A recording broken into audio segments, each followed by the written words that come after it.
Okay okay okay. तो NEET one shot series हमने शुरू किया था। नीट वन शॉट सीरीज में आज electric charge and field chapter करने वाले हैं। अब ये जो वन शॉट सीरीज है इसको लगभग लगभग हम क्रैश कोर्स में कन्वर्ट कर रहे हैं कि मतलब जो भी इन दिनों अब लगभग लगभग एग्जाम सबका ख़त्म हो चुका है। सीबीएसई का एक पेपर बाकी है बायो का। तो अगर अभी देखना है तो सीबीएसई वालों देख सकते हो, नहीं तो गैप है अभी एग्जाम में तुम्हारा, तो अभी इस वीडियो को देख सकते हो। नहीं तो तुम्हारा जब बोर्ड का एग्जाम 27 या 29 को है समथिंग, बायोलॉजी का एग्जाम वो ख़त्म हो जाए तो फिर उसके बाद मतलब ये वन शॉट सीरीज कंटिन्यू कर सकते हो। ठीक, तो बेसिकली मुद्दे की बात, जितने भी स्टेट बोर्ड है मोस्टली स्टेट बोर्ड वालों का मतलब एग्जाम खत्म हो चुका है, और जो भी रिपीटर वाले हैं वो मतलब उनके लिए देख सकते हो। तो वीडियो जैसा कि अनाउंसमेंट किया गया था 28 मार्च से वीडियो आना शुरू हो जाएगा, जो कि आज 28 मार्च वाला वीडियो मतलब पहला नहीं है ये। आज से video again NEET one shot series में अपलोड होना शुरू हो चुका है। अभी तक हमने लगभग 10-12 चैप्टर निपटा लिए हैं। अब ये लगभग लगभग ये जो वन शॉट सीरीज है, ये वन शॉट सीरीज नहीं रहा, ये लगभग लगभग एक क्रैश कोर्स बन चुका है। जो भी तुम क्रैश कोर्स कहीं कहीं पे बहुत सारे बच्चे अभी के टाइम पे ज्वाइन करते हो, तो जो भी तुम ज्वाइन करते हो अगर इसको फॉलो कर रहे हो तो कोई भी दूसरे क्रैश कोर्स का फॉलो करने की ज़रूरत नहीं है। जो भी चीज़ है वहाँ पढ़ाई जाएगी, उससे कहीं ज़्यादा चीज़ हम यहाँ पे करने वाले हैं। थियरी वीडियो भी आएगा प्लस क्वेश्चन प्रैक्टिस वीडियो भी आएगा। अब चूँकि तुम पूरा फुल्ली फोकस्ड हो गए, अब पूरा कॉम्पिटिटिव पे ही बोर्ड एग्जाम निपट चुका है लगभग लगभग। तो नीचे डिस्क्रिप्शन में अगला वीडियो में, इस वीडियो में तो नहीं, अगला वीडियो जब भी आएगा उसमें हम पूरा का पूरा एक डेट रिलीज कर देंगे कि कब कौन सी वीडियो आएगी, कौन से चैप्टर की वीडियो आ चुकी है ऑलरेडी, कौन से वीडियो की आएगी, किस डेट को आएगी, कौन से चैप्टर की क्वेश्चन प्रैक्टिस कब हम करने वाले हैं। सारा एकदम रूटीन फॉर्मेट में नीचे डिस्क्रिप्शन में अटैच्ड होगा, और नेक्स्ट वीडियो में मैं अनाउंसमेंट भी करूँगा। तो एकदम से क्रैश कोर्स जो होता है फुल्ली फंक्शनल क्रैश कोर्स, कोई भी लोचा नहीं, कोई भी नहीं। तो तुम एक चीज़ जो तुम्हें चाहिए कि मतलब नीट 2026 के लिए कहीं फिजिक्स के लिए पर्टिकुलरली जो भी चीज़ें तुम्हें चाहिए वो सारी चीज़ें यहाँ पे मिलेगी। पूरा 11th और 12th सारे ही चैप्टर हम रिवीजन करेंगे, सारे ही चैप्टर के इंपॉर्टेंट क्वेश्चंस प्लस PYQs भी हम यहाँ पे प्रैक्टिस करेंगे इस पूरे के पूरे क्रैश कोर्स में। ये पूरा का पूरा कम्प्लीटली फ्री होगा, और जब तक तुम्हारा एग्ज़ाम ख़त्म नहीं हो जाता है तब तक हम तुम्हारे साथ रहेंगे, बीच में कहीं भी छोड़ छाड़ नहीं होगा। तो जो भी सिंसियर बालकगण हो, जो कि 2026 के लिए सीरियस हो, तो इस पूरे सीरीज को अच्छे से फॉलो कर सकते हो। और अच्छे से अगर तुमने फॉलो किया तो अच्छा मार्क्स स्कोर कर सकते हो। तो जो भी सीरियस बच्चे हो, बालकगण हो, अभी तक कुछ नहीं पढ़े, बहुत सारी चीज़ें बैकलॉग है, तो इस सीरीज को शुरू कर मतलब फॉलो करना शुरू कर दो। थियरी वीडियोज हम टू द पॉइंट, कुछ भी फालतू के इधर उधर के बकवास नहीं। मतलब स्ट्रक्चर क्या है कि थियरी, हर चैप्टर का theory video plus question practice video आएगा। थियरी वीडियो में हम डायरेक्ट जितने भी कॉन्सेप्ट होते हैं, जितने भी फार्मूला होते हैं, कोई भी फार्मूला छोड़ेंगे नहीं। अभी तक जितने वीडियोज आए हैं उसमें कोई भी एक भी फार्मूला ऐसा नहीं कि मतलब छोड़ छाड़ के, मतलब लेंथ देखोगे तो काफ़ी कम है कंपेयर टू मतलब दूसरी जगह कहीं पे तुम देख रहे हो जहाँ पे तुम्हारा टाइम वेस्टेज बहुत ज़्यादा हो रहा है। यहाँ पे क्या चीज़ है कि हम सीधे टू द पॉइंट जो फार्मूला है और जो भी कॉन्सेप्ट है सिर्फ वही चीज़ें डिस्कस करते हैं जो चीज़ें इंपॉर्टेंट है। अभी अब के टाइम पे मतलब फालतू फालतू चीज़ें डिस्कस करके, इधर उधर की बातें डिस्कस करके मतलब कोई फ़ायदा है नहीं। सीधा टू द पॉइंट जो ज़रूरी है एग्जाम के लिए वही बातें डिस्कस करेंगे। और फिर जो ही इंपॉर्टेंट क्वेश्चन पैटर्न है, कोई भी ऐसा नहीं कि रैंडम क्वेश्चन उठा के लेके बैठ जाएंगे सॉल्व करने के लिए। जो भी इंपॉर्टेंट क्वेश्चन है नीचे, हर जब भी क्वेश्चन प्रैक्टिस का वीडियो आएगा उसके नीचे डिस्क्रिप्शन में वो क्वेश्चन भी अटैच्ड होगा। तुम उसको खुद से लेकर पहले प्रैक्टिस भी कर सकते हो और फिर उसके बाद वीडियो देख सकते हो, या फिर पैरेलली वीडियो देख सकते हो और उस साथ साथ क्वेश्चन प्रैक्टिस भी कर सकते हो। ठीक, तो ऐसे आएगा और काफ़ी सेलेक्टेड क्वेश्चन होंगे, मतलब कम नहीं होंगे। मतलब जो भी क्वेश्चन होगा बहुत सेलेक्ट करके, ऐसा नहीं कि रैंडमली कोई भी क्वेश्चन उठा के लेके सॉल्व करना शुरू कर दिया, वैसा हम चीज़ें नहीं करेंगे। ठीक है। तो इसके साथ बहुत बकवास हुआ और इसका आगे की मतलब कार्यक्रम शुरू करते हैं इस चैप्टर की। तो इसमें हम देखने वाले हैं electric charge and field. Again इसके सारे ही जितने भी कॉन्सेप्ट है, जितने भी फॉर्मूला है, सारी चीज़ें डिस्कस करेंगे, कोई भी चीज़ें छोड़ी नहीं जाएगी। ठीक, तो ठीक है, राम का नाम लेके चैप्टर शुरू करते हैं। ठीक है। तो पहला topic Coulomb's law. Coulomb's law क्या होता है कि मतलब बेसिकली ये दो चार्ज कुछ डिस्टेंस पे रखे गए हों तो उनके बीच में फोर्स क्या होता है वो कैलकुलेट करने का फॉर्मूला देता है। फोर्स कैलकुलेट करने का, दोनों के बीच का जो फोर्स होता है वो फॉर्मूला क्या होता है, 1/4 pi epsilon not Q1 Q2 R square. ठीक, ये फोर्स का फॉर्मूला हो गया, काफ़ी बेसिक्स है, मोस्ट ऑफ द लोगों को लगभग याद ही होगा। ठीक, अब इसमें जो 1/4 पाई एप्सिलॉन नॉट है उसको वो एक तरह से कांस्टेंट है, तो कांस्टेंट को हम के लिख लेते हैं, और इस के की जो वैल्यू होती है, जो कि मतलब 1/4 पाई एप्सिलॉन नॉट की वैल्यू है, वो 9 × 10⁹ न्यूटन मीटर स्क्वायर पर कूलम स्क्वायर होता है। ठीक, अब इसमें देखोगे तो मतलब इसकी वैल्यू 9 × 10⁹ हो गया, 4 एक तरह से कांस्टेंट है, पाई भी एक तरह से कांस्टेंट है, इसको कैलकुलेट मतलब यहाँ से तुम एप्सिलॉन नॉट की वैल्यू कैलकुलेट कर सकते हो। तो अगर मतलब पूरा कैलकुलेशन करोगे तो एप्सिलॉन नॉट की जो वैल्यू आएगी वो 8.85 × 10⁻12 आएगा। मतलब इसको ध्यान में रख सकते हो, हालांकि फाइनल एग्जाम में तो इसकी वैल्यू दे रखा होता है, पर ध्यान में रख सकते हो कि एप्सिलॉन नॉट की वैल्यू जो होती है वो ये होती है, और जो के की वैल्यू होती है वो तो याद ही रखना है, 9 × 10⁹ न्यूटन मीटर स्क्वायर पर कूलम स्क्वायर। ठीक है, तो ये तो फोर्स का फॉर्मूला हो गया 2 पॉइंट चार्ज के बीच का। ठीक, अब ये जो फोर्स होगा वो कैसा होगा, उसका नेचर क्या होगा, अट्रैक्टिव होगा या फिर रिपल्सिव होगा। तो अगर दोनों चार्ज सेम नेचर का है, मतलब दोनों के दोनों चार्ज पॉजिटिव हैं, या फिर दोनों के दोनों चार्ज नेगेटिव हैं, सेम नेचर के हैं, तो जो ये कूलम फोर्स होता है वो रिपल्सिव इन नेचर होता है, मतलब दोनों चार्ज एक दूसरे को रिपेल कर रहे होंगे। और अगर उनका नेचर अपोजिट रहा, मतलब एक प्लस रहा एक माइनस रहा, तो दोनों एक दूसरे को क्या करेंगे, अट्रैक्ट करेंगे। बेसिक चीज़ें दुनिया को, सबको, बाल गली के हर बच्चे को ये बातें पता होती है। ठीक, तो फोर्स उस केस में अट्रैक्टिव इन नेचर होता है। ठीक, अच्छा, अब ये जो एप्सिलॉन नॉट है, ये एप्सिलॉन नॉट को हम क्या बोलते हैं, परमिटिविटी ऑफ फ्री स्पेस। ठीक, क्या, परमिटिविटी ऑफ फ्री स्पेस। ठीक, अब कहीं कहीं पे रिलेटिव परमिटिविटी भी डिफाइन करते हैं। रिलेटिव परमिटिविटी क्या होता है, मतलब हर मीडियम का अपना अपना परमिटिविटी होता है। ये जो एप्सिलॉन नॉट है वो किस मीडियम का परमिटिविटी है, फ्री स्पेस, मतलब वैक्यूम का परमिटिविटी है। जो वैक्यूम का परमिटिविटी होता है वो एप्सिलॉन नॉट होता है, या फिर इसको अप्रॉक्सीमेटली हम एयर का भी परमिटिविटी मान के चलते हैं कि एयर का भी अगर परमिटिविटी पूछे तो वो भी एप्सिलॉन नॉट ही लेके चल रहे होते हैं। तो एप्सिलॉन नॉट की वैल्यू क्या हो जाएगी, 8.85 × 10⁻12। अब लेट्स से कोई दूसरा मीडियम है, तो कोई मीडियम है तो उसका परमिटिविटी क्या होगा, एप्सिलॉन, मतलब उसका कुछ ना कुछ तो परमिटिविटी होगा ही। ठीक, तो हम डिफाइन करते हैं एक नया term, relative permittivity. Relative permittivity क्या होता है कि परमिटिविटी ऑफ द मीडियम, मतलब जो रिलेटिव परमिटिविटी होता है वो permittivity of the medium divided by permittivity of vacuum. तो ये जो रेशियो होता है, इस रेशियो को हम बोलते हैं रिलेटिव परमिटिविटी। ठीक, रिलेटिव परमिटिविटी क्या होता है, किसी भी मीडियम के लिए डिफाइन किया जाता है। कोई भी मीडियम है तो उस मीडियम का रिलेटिव परमिटिविटी क्या होगा, permittivity of that medium divided by permittivity of vacuum. वो जो होगा वो रिलेटिव परमिटिविटी होगा। रिलेटिव परमिटिविटी की जो वैल्यू होती है वो 1 से लेकर के इन्फिनिटी के बीच में कुछ भी हो सकता है। मतलब इसका वैल्यू 1 या तो 1 होगा, नहीं तो 1 से ज़्यादा ही होगा। 1 किस केस में होगा, वैक्यूम के लिए होगा। अगर मीडियम वैक्यूम है या फिर एयर है तो उसका भी परमिटिविटी एप्सिलॉन नॉट, और एप्सिलॉन नॉट से डिवाइड करेंगे तो वो 1 हो जाएगा। तो वैक्यूम या फिर एयर का जो परमिटिविटी होता है वो 1 होता है, और किसी और मीडियम का जो परमिटिविटी होगा वो 1 से ज़्यादा ही होगा। और अगर मेटल हुआ, कोई भी मेटल या फिर कंडक्टिंग बॉडी जो होता है उसका रिलेटिव परमिटिविटी जो होता है वो इन्फिनिटी होता है, बहुत बड़ा होता है। ठीक, तो मेटल के केस में रिलेटिव परमिटिविटी इन्फिनिटी होता है, ये ध्यान रखेंगे। एयर के लिए या फिर वैक्यूम के लिए रिलेटिव परमिटिविटी 1 होता है, और बाकी दुनिया में जितने भी मटेरियल है उनका परमिटिविटी 1 से इन्फिनिटी के बीच में होता है। ठीक, ये काफ़ी इंपॉर्टेंट इन्फॉर्मेशन है, इसको ध्यान में रखेंगे। ठीक है, अच्छा, अब देखते हैं ये जो हमने फॉर्मूला देखा कि फोर्स बिटवीन टू चार्जेस, ये जो चार्ज है वो कहाँ पे रखा गया है, या तो एयर में, नहीं तो वैक्यूम में रखा गया है। अगर हम उसी दो चार्ज को किसी मीडियम में रख दें, मतलब पानी के अंदर रख दें मान लो, तो जो फोर्स होगा, net force, basically net force between the two charge जो होगा वो चेंज हो जाएगा। अगर किसी मीडियम में तुमने रख दिया इस दोनों चार्ज को, तो मीडियम भी इन चार्जेस पे फोर्स लगाना शुरू कर देता है। तो जो नेट फोर्स होता है वो अलग होता है। तो जो नेट फोर्स उस केस में होता है, तो उस नेट फोर्स का फॉर्मूला बन जाता है 1/4 पाई, यहाँ पे एप्सिलॉन आ जाता है बेसिकली। उस केस में एप्सिलॉन नॉट था, मतलब वैक्यूम में रखा है तो वैक्यूम का परमिटिविटी, अगर किसी मीडियम में रखा गया है तो उस मीडियम का परमिटिविटी यहाँ पे लेंगे। तो यहाँ पे बेसिकली होता है 1/4 pi epsilon into Q1 Q2 by R²। अब तुम एप्सिलॉन को क्या लिख सकते हो, ये जो एप्सिलॉन है उसको तुम epsilon R into epsilon naught भी लिख सकते हो। तो वही मैंने यहाँ पे एप्सिलॉन को epsilon R into epsilon not लिख दिया है।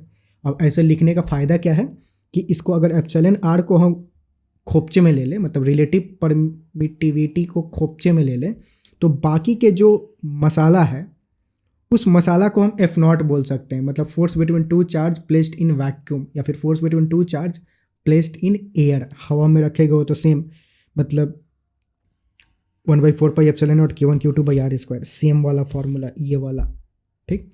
तो जो इसको हम डायरेक्ट ऐसे भी समराइज कर सकते हैं कि net force between two charge when the charges are placed in vacuum is equal to force between two charge when the charges are placed in medium is equal to force between two charge when they are placed in vacuum divided by permittivity, relative permittivity of that medium, ठीक।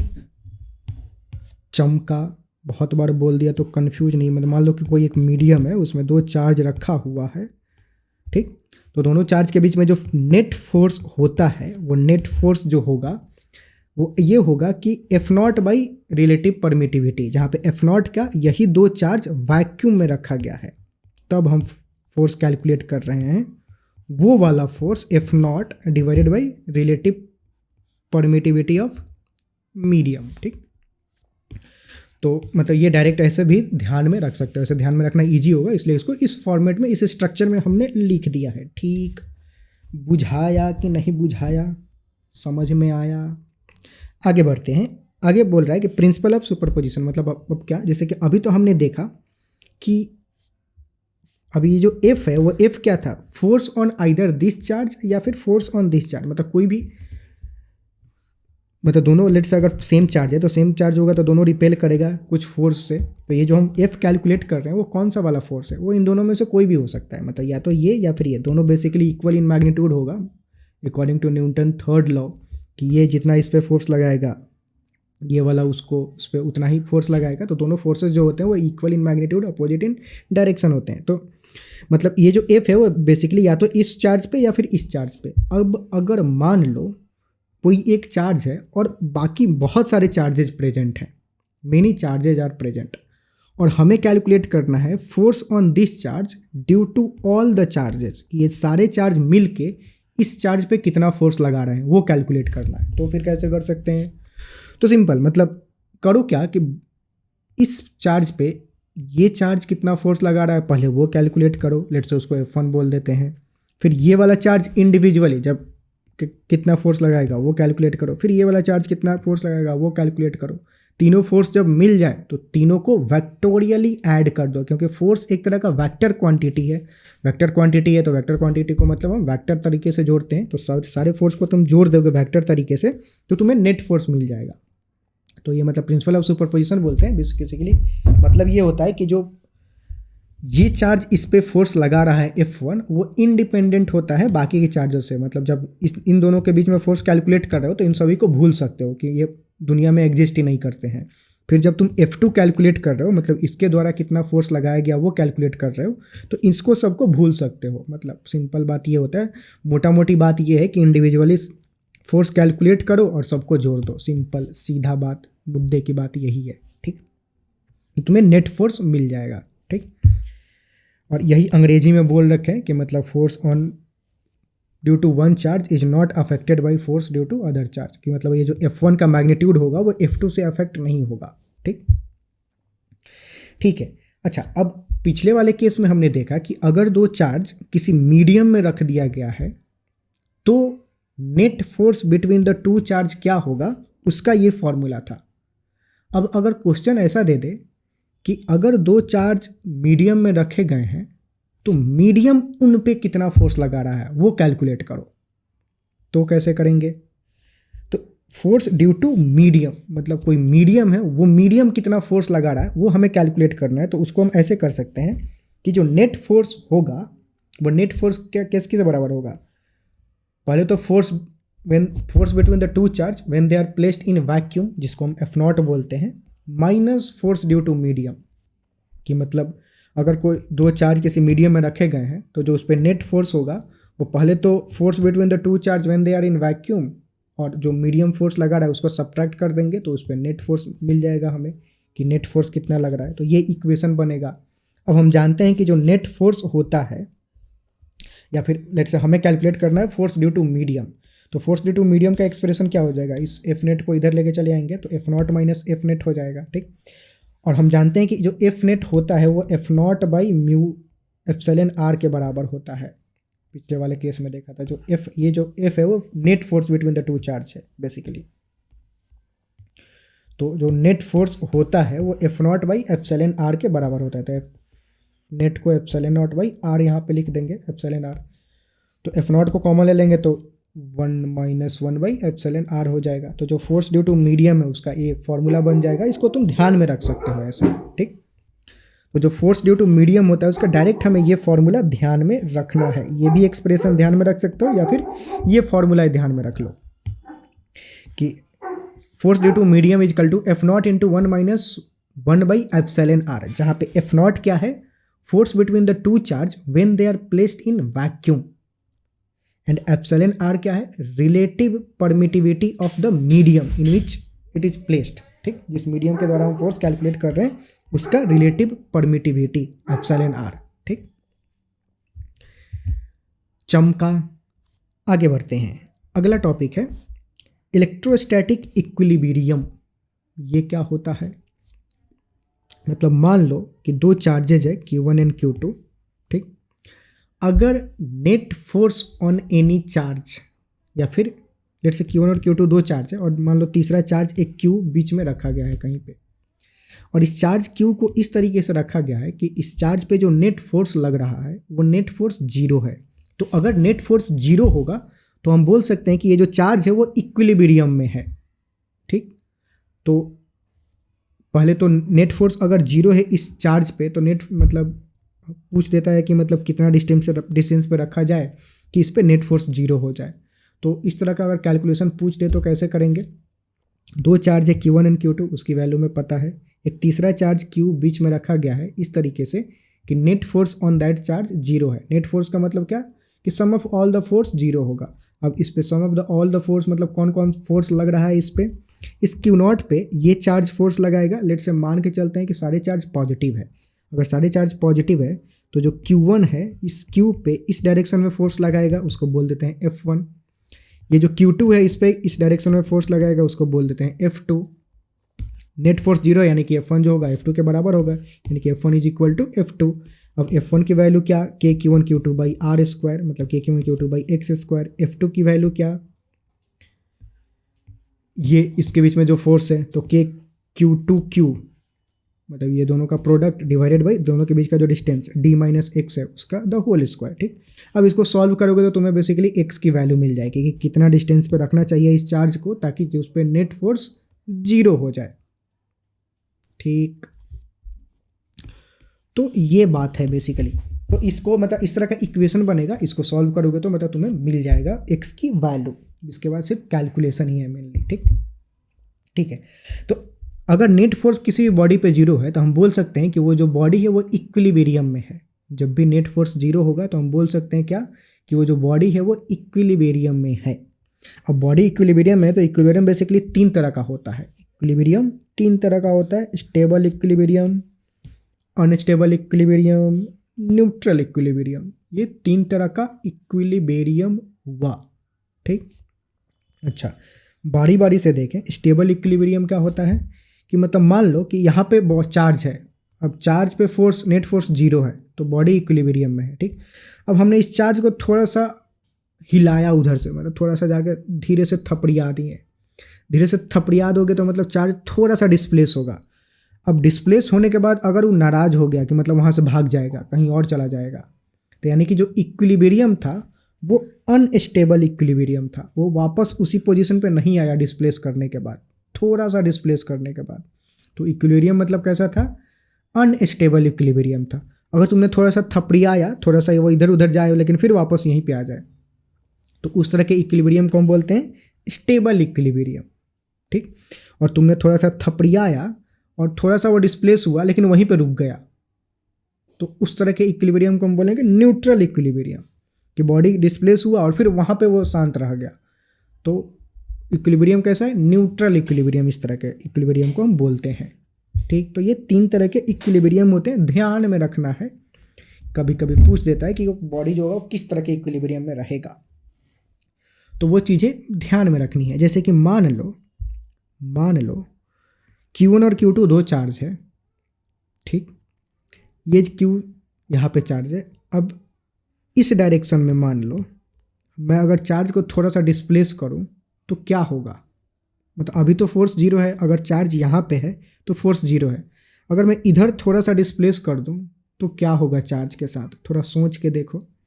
अगर charge यहाँ पे चला गया तो ये जो charge है वो इस डायरेक्शन में फोर्स लगाएगा, ये जो चार्ज है वो इस डायरेक्शन में फोर्स लगाएगा, नेट फोर्स इस डायरेक्शन में आएगा, मतलब वो जो चार्ज है वो इधर निकल जाएगा इस रास्ते से, मतलब इधर वो भाग जाएगा उधर। मतलब ये जो इक्विलिब्रियम है इस डायरेक्शन में कैसा इक्विलिब्रियम है, अनस्टेबल इक्विलिब्रियम है। चमका, समझे, ठीक।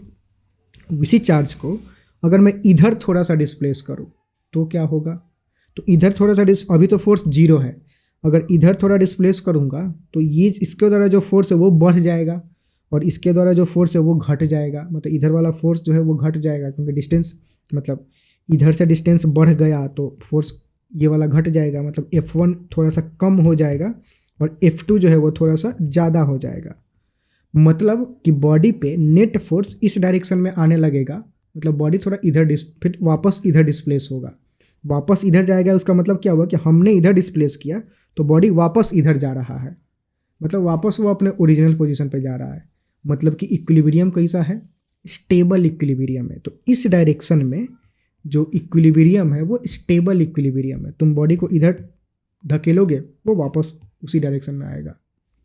तो ये होता है कॉन्सेप्ट, ये क्लियर होना चाहिए। आई होप कि थोड़ा सा समझ में आया हो, नहीं आया ये जो मैं पीछे बोला था थोड़ा वीडियो को पीछे करो, थोड़ा पॉज भी ले सकते हो, थोड़ा खुद से दिमाग पे जोर देने की कोशिश करो, थोड़ा सोचो तो चीज़ें क्लियर हो जाएगी। चिंता मत करो, आगे इतना मतलब कॉम्प्लिकेटेड कॉन्सेप्ट नहीं आने वाला है। ये कहीं कहीं पे थोड़ा सोचने की ज़रूरत हो सकती है, जैसे यहाँ पे थोड़ा सा है तो थोड़ा सा सोचोगे तो चीज़ें क्लियर हो जाएगी। ठीक है, अगला टॉपिक देखते हैं। अगला टॉपिक है इलेक्ट्रिक फील्ड। इलेक्ट्रिक फील्ड क्या होता है, कोई भी चार्ज है तो वो चार्ज अपने चारों तरफ अपने सराउंडिंग में एक इलेक्ट्रिक फील्ड जनरेट करता है, ठीक, इधर इलेक्ट्रिक फील्ड जनरेट करता है। इस पॉइंट चार्ज की वजह से किसी पॉइंट पे इलेक्ट्रिक फील्ड की वैल्यू क्या होगी वो हमें कैलकुलेट करना है। तो उसका वैल्यू क्या होगा, फॉर्मूला क्या होता है, electric field at a point due to point charge is equal to what, 1/4πε0 Q/r², या फिर इसको तुम ऐसे ही बोल सकते हो KQ/r²। ये होता है electric field due to point charge at a distance r from it, ठीक। अब जो इलेक्ट्रिक फील्ड एक तरह से वेक्टर क्वांटिटी है, ठीक, और इसका जो यूनिट होता है वो न्यूटन पर कूलम होता है, ठीक। डायरेक्शन क्या होगा इस इलेक्ट्रिक फील्ड का, अगर ये पॉजिटिव चार्ज है तो direction away from the charge होता है, और अगर ये नेगेटिव चार्ज है तो direction of electric field towards the charge होता है। जैसे कि यहाँ पे इस फोटो में देख सकते हो, अगर ये पॉजिटिव चार्ज है, यहाँ पे पॉजिटिव चार्ज है, तो पॉजिटिव चार्ज की वजह से जो इलेक्ट्रिक फील्ड होता है वो चार्ज से ऐसे निकलता है तीर मार के ऐसे, ठीक। और वही अगर निगेटिव चार्ज है तो जो इलेक्ट्रिक फील्ड होता है वो चार्ज के तरफ आता है, इनसाइड द, मतलब चार्ज के अंदर जा रहा होता है, ठीक है। तो ये हुआ इलेक्ट्रिक फील्ड का formula due to point charge, ठीक, ये ध्यान रखेंगे। इसमें प्रिंसिपल ऑफ सुपरपोजिशन होता है, जैसे कि ये तो फॉर्मूला है इलेक्ट्रिक फील्ड का किसी पॉइंट पे किसी सिंगल चार्ज की वजह से। अब अगर मान लो कि पॉइंट P ये है लेकिन बहुत सारे चार्ज प्रेजेंट हैं, अगर बहुत सारे चार्ज प्रेजेंट हैं और उनकी वजह से हमें electric field, net electric field इस पॉइंट पे कैलकुलेट करना है, लेट्स से इस पॉइंट को मैं बोल देता हूँ P, तब कैसे कैलकुलेट करेंगे, तो सेम फंडा कि पॉइंट P पे पहले Q1 की वजह से इलेक्ट्रिक फील्ड कैलकुलेट करेंगे, लेट्स से उसको E1 बोल देते हैं, फिर Q2 की वजह से इलेक्ट्रिक फील्ड कैलकुलेट करेंगे, उसको E2 बोल देते हैं, Q3 की वजह से इलेक्ट्रिक फील्ड E3 बोल देते हैं, और फिर E1 E2 E3 तीनों को जोड़ देंगे तो मतलब नेट इलेक्ट्रिक फील्ड हमें उस पॉइंट पे मिल जाएगा, ठीक। इसी प्रिंसिपल को हम बोलते हैं principle of superposition of electric field, ठीक है।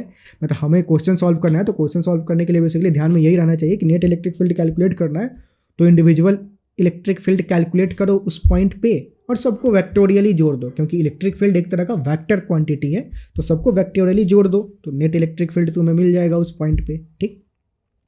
अब कुछ फोटो इलेक्ट्रिक फील्ड से जुड़े हुए कि मतलब कभी कभी पूछ देता है, तो चीज़ें ध्यान में रखो कि जैसे ये तो फोटो हो गया, किसी पॉइंट चार्ज की वजह से इलेक्ट्रिक फील्ड का डायग्राम कैसा होता है, ठीक। अब अगर मान लो कि कोई एक प्लस चार्ज है और कोई माइनस चार्ज है, ठीक। अब इस दो चार्ज ऐसे रखा गया है, तो दोनों का कंबाइन जो इलेक्ट्रिक फील्ड होगा वो कैसा दिखेगा, तो वो इलेक्ट्रिक फील्ड कुछ ऐसा दिखता है कि मतलब प्लस चार्ज से इलेक्ट्रिक फील्ड निकलेगा और नेगेटिव चार्ज में इलेक्ट्रिक फील्ड जाके समा जाएगा, समाहित हो जाएगा इसे, ठीक। तो प्लस और माइनस चार्ज हो अगर, तो उनकी वजह से इलेक्ट्रिक फील्ड ऐसा दिखता है, ठीक। अगर दोनों सेम चार्ज हो, दोनों प्लस प्लस ही चार्ज हो, तब जो इलेक्ट्रिक फील्ड होता है दोनों से ही निकलेगा, तो दोनों से निकलेगा तो इलेक्ट्रिक फील्ड का डायग्राम कुछ ऐसा हो जाता है, इससे भी निकलेगा, इससे भी निकलेगा, एक इधर से इससे भी निकलेगा, इससे भी निकलेगा, तो ऐसे चला जाएगा। तो जो नेट इलेक्ट्रिक फील्ड का डायग्राम होता है, अगर दोनों प्लस चार्ज हो तो ऐसा हो जाता है। अगर दोनों माइनस चार्ज हो तब कैसा होगा, दोनों के दोनों माइनस चार्ज हो तो डायग्राम कैसा होगा, same diagram, exactly same diagram. ये जो एरो है जो बाहर जा रहा है, वो एरो का डायरेक्शन बस चेंज हो जाएगा, वो एरो अब अंदर आने लगेगा, ठीक। ऐसे सब सारे जगह एरो जो होगा वो बदल जाएगा, बस बाकी जो लाइन होगा वो सेम ही रहेगा, ठीक। वो दो नेगेटिव चार्ज की वजह से हो जाएगा। तो ये कुछ स्टैंडर्ड से डायग्राम है जिसको ध्यान में रखो। कभी कभी एमसीक्यू में ऐसे पूछ देता है कि दो चार्जेस से प्रेजेंट है, तो उनका जो नेट इलेक्ट्रिक फील्ड होगा वो डायग्राम कैसा दिखेगा, नेट इलेक्ट्रिक फील्ड दिखने में कैसा लगेगा। तो दिखने में कैसा लगेगा, तो फोटो देख के रखोगे तो चीज़ें उस समय बता सकते हो कि कैसा दिखेगा, रानी मुखर्जी की तरह या फिर कैटरीना कैफ की तरह कैसा दिखेगा बता सकते हो, ठीक। ठीक है, आगे बढ़ते हैं। अब आगे इसमें हम इलेक्ट्रिक फील्ड बेसिकली, ये तो जो इलेक्ट्रिक फील्ड का फॉर्मूला हुआ पॉइंट चार्ज की वजह से हुआ, लेकिन इस चैप्टर में हम बहुत सारे इलेक्ट्रिक फील्ड का फॉर्मूला देखने वाले हैं। ये फंडामेंटल फॉर्मूला है, ये बेसिक फॉर्मूला है, ठीक। अब लेट से चार्ज जो है वो पॉइंट, जरूरी नहीं कि हर केस में जो चार्ज होगा वो पॉइंट चार्ज ही होगा। चार्ज ऐसा भी हो सकता है कि मतलब कोई एक लाइन है, उस लाइन पे पूरा चार्ज, कोई रॉड है मान लो, उस रॉड पे पूरा चार्ज बिछाया गया है तो वो लाइन चार्ज हो गया। कोई एरिया है, उस एरिया पे पूरा चार्ज बिछा दिया गया है तो वो एरियल चार्ज हो गया, मतलब पूरा एरिया पे चार्ज डिस्ट्रीब्यूटेड है। कोई वॉल्यूम हो गया, उस वॉल्यूम के अंदर पूरा चार्ज ठूंस दिया गया है, वो पॉइंट चार्ज नहीं है। मतलब कोई स्पेयर मान लो या कोई पोटैटो शेप बॉडी मान लो और आलू में पूरा चार्ज तुम घुसेड़ दिए हो, पूरा मतलब पूरा चार्ज से भरा हुआ है, तो एक वॉल्यूम चार्ज हो गया। तो चार्ज जरूरी नहीं कि हर केस में पॉइंट चार्ज ही हो। तो चार्ज जो होता है वो बहुत तरह से मतलब आ सकता है, तुम्हें मेनली 3 तरह से आएगा, मतलब बड़े लेवल पे। या तो एक तो पॉइंट चार्ज हो गया, और अगर कंटिन्यूअस चार्ज मतलब जिसको बोलते हैं कि मतलब बहुत सारे पॉइंट चार्ज को मिला के एक चार्ज बनाया जाए जो कि कंटिन्यूअस चार्ज होता है, तो उसमें 3 तरह की चीज़ें हो सकती है। या तो लीनियर चार्ज हो सकता है, सरफेस चार्ज हो सकता है, या फिर वॉल्यूम चार्ज हो सकता है, ठीक। 3 लीनियर चार्ज मतलब किसी लाइन पे चार्ज रखा गया है, सरफेस चार्ज मतलब किसी एरिया पे पूरा चार्ज बिछा दिया गया है, और वॉल्यूम चार्ज मतलब किसी वॉल्यूम में पूरा चार्ज ठूंस दिया गया है। तो इसी 3 तरह के चार्ज के कॉरेस्पॉन्डिंग हम चार्ज डेंसिटी डिफाइन करते हैं। लीनियर चार्ज के कॉरेस्पॉन्डिंग लीनियर चार्ज डेंसिटी, जिसको लैम्डा से रिप्रेजेंट किया जाता है। और ये जो लैम्डा होता है वो charge per unit length, charge divided by length होता है।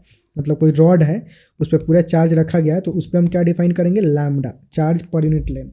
वो charge per unit length lambda कैसे कैलकुलेट करेंगे, total charge on the rod और total length of the rod, जो भी लेंथ है, तो total charge by total length कर देंगे, तो उस रॉड का हमें चार्ज पर यूनिट लेंथ मिल जाएगा। या फिर किसी छोटे एलिमेंट का कैलकुलेट करना है तो छोटा चार्ज बाई छोटा लेंथ, तो वो छोटा चार्ज पर यूनिट लेंथ हो जाएगा, छोटा लैम्डा, ठीक। वैसे ही सरफेस चार्ज डेंसिटी, मतलब किसी एरिया पे चार्ज बिछाया गया है तो सरफेस चार्ज डेंसिटी वहाँ पे लिखते हैं।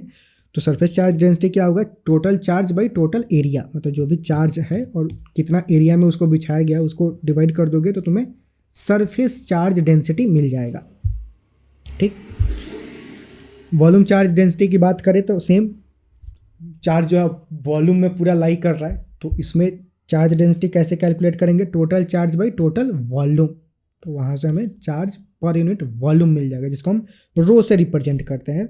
तो basically charge density lambda, sigma और रो, 3 तरह के चार्ज डेंसिटी तुम्हें मिल सकता है, ठीक। अब एग्जांपल लेते हैं, जैसे कि मान लो कोई एक रॉड है जिसका लेंथ फाइनाइट है, कुछ फिक्स लेंथ का रॉड है, ठीक, एल बोल देते हैं, और उस पर चार्ज पूरा बिछाया गया है, तो ये हो गया कंटिन्यूअस चार्ज डिस्ट्रीब्यूशन, ठीक। तो ऐसे ही अलग अलग तरह से हम चार्ज बिछा सकते हैं, अलग अलग तरह से चार्ज हो सकता है। तो अब हम देखने वाले हैं expression of electric field due to continuous charge distribution, कि अब अगर कंटिन्यूअस चार्ज हो, मतलब यहाँ पे देखो चार्ज हमेशा कंटिन्यूअस है, तो अगर कंटिन्यूअस चार्ज हो तो उसकी वजह से इलेक्ट्रिक फील्ड क्या होगा वो हम कैलकुलेट करने वाले, वो हम मतलब देखने वाले, डायरेक्ट फॉर्मूला देखेंगे, फॉर्मूला हमें याद रखना है, ठीक।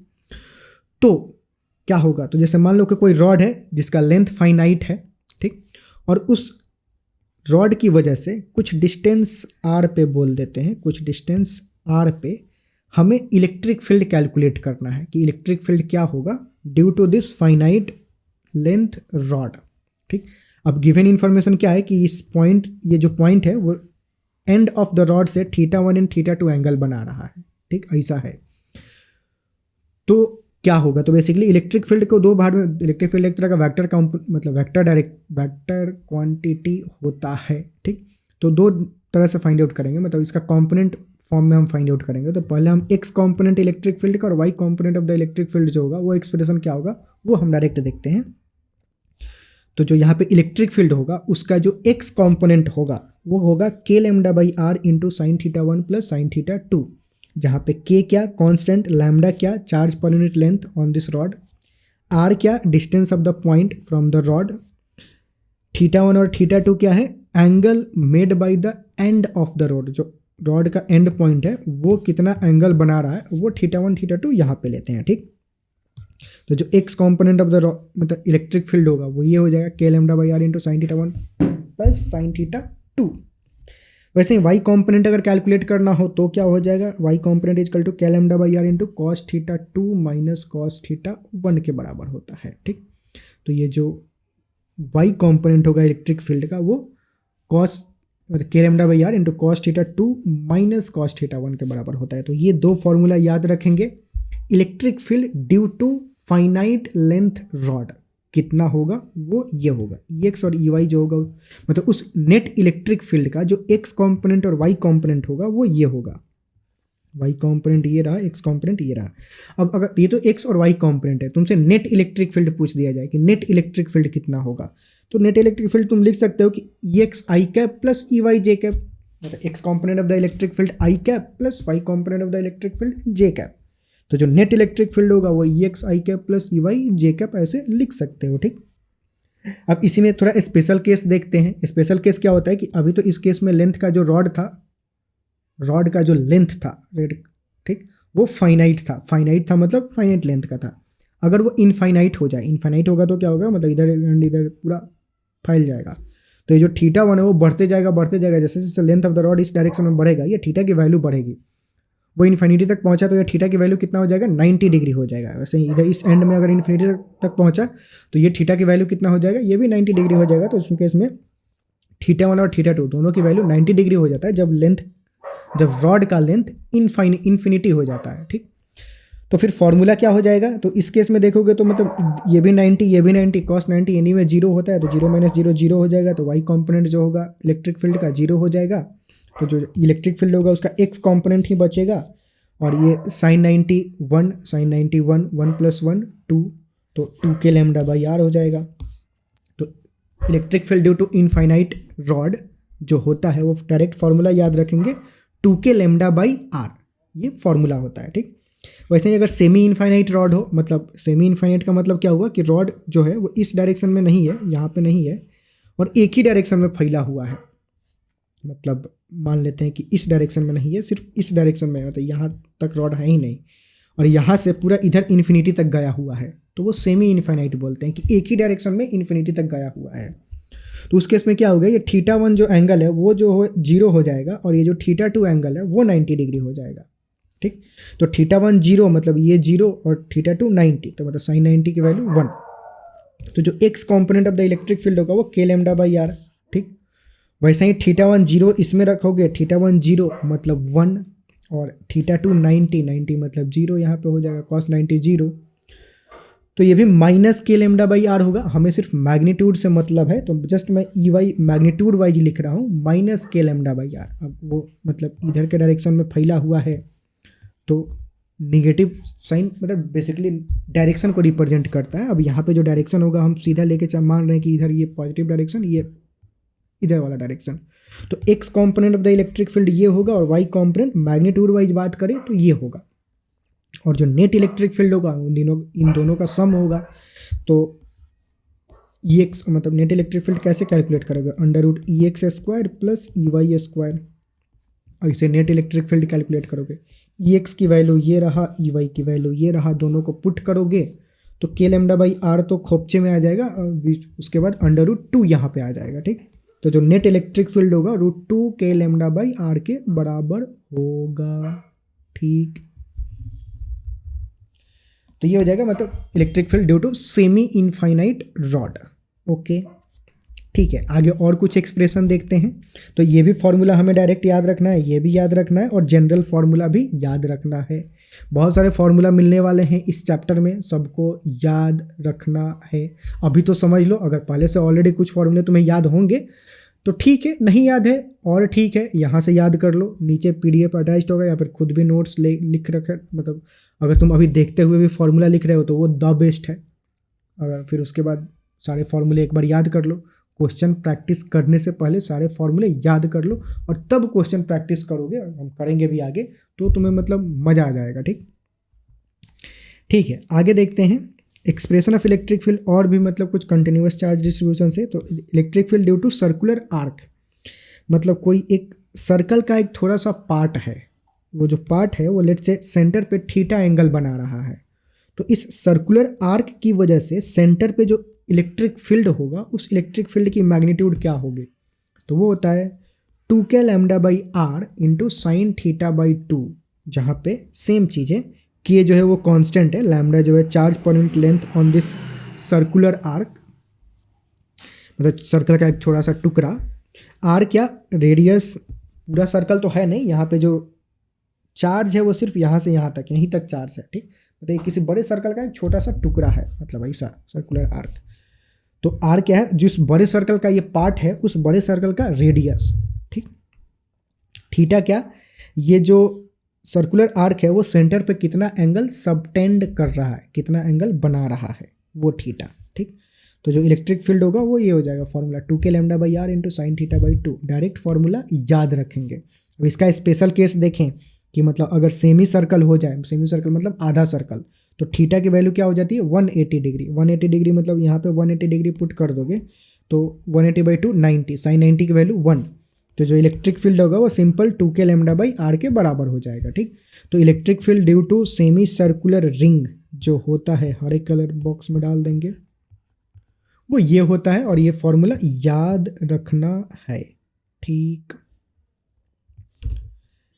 है, आगे देखते हैं electric field on the axis of uniformly charge ring. अगर कोई चार्ज रिंग है, मतलब रिंग है, उस पर चार्ज पूरा फैलाया गया है, और उस सभी चार्ज की वजह से उस रिंग के एक्सिस पे, मतलब कोई रिंग हो गया, सर्कुलर रिंग हो गया, उसका सेंटर है, सेंटर से कोई एक रॉड ऐसे डाल दो और एक्स डिस्टेंस ऊपर जाओ, तो वहाँ पे इलेक्ट्रिक फील्ड क्या होगा, इलेक्ट्रिक फील्ड की मैग्नीट्यूड क्या होगी, वो हमें कैलकुलेट करना है। लेट्स से तो इलेक्ट्रिक फील्ड का पहले तो जो डायरेक्शन होगा वो इस डायरेक्शन में होगा, मतलब अगर पॉजिटिव चार्ज, जो चार्ज इस पर फैलाया गया है वो पॉजिटिव है तो अवे फ्रॉम द अवे होगा, मतलब इस डायरेक्शन में होगा।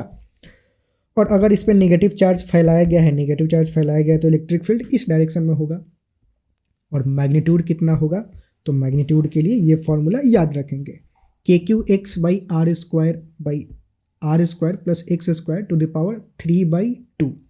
ठीक, तो ये फॉर्मूला होता है इलेक्ट्रिक फील्ड का on the axis of ring, जहाँ पर टर्म देखें तो K क्या कांस्टेंट, Q क्या total charge on this ring, इस रिंग पे जो भी चार्ज फैलाया गया है वो टोटल चार्ज Q, X क्या distance of the point from the centre of the ring along the axis, मतलब एक्सिस के अलोंग सेंटर से कितना डिस्टेंस पे वो पॉइंट एग्जिस्ट कर रहा है, जिस पॉइंट पे हम इलेक्ट्रिक फील्ड कैलकुलेट कर रहे हैं वो पॉइंट। ठीक, तो वो X हो जाएगा, और by R square plus X square to the power 3/2, जहाँ आर क्या रेडियस ऑफ द रिंग और एक्स क्या distance of the point from the centre of the ring, मतलब उसका स्क्वायर और पावर 3/2। तो ये फॉर्मूला हो गया, फॉर्मूला में टर्म्स जो है वो क्लियर हुआ। ठीक, और इसको याद रख लेना, याद कर लोगे तो जब भी प्रॉब्लम आएगा मतलब तो उसमें डायरेक्ट फॉर्मूला यूज करके वैल्यू पुट करके कैलकुलेशन कर सकते हो। चीज़ें थोड़ी सी डरावनी, मतलब ये देख के डरो मत, तो डरावनी नहीं है, सिंपल फॉर्मूला ही है, बस इसको याद कर लोगे तो आसान हो जाएगा चीज़ें, मतलब उतना भी मुश्किल है नहीं। ठीक,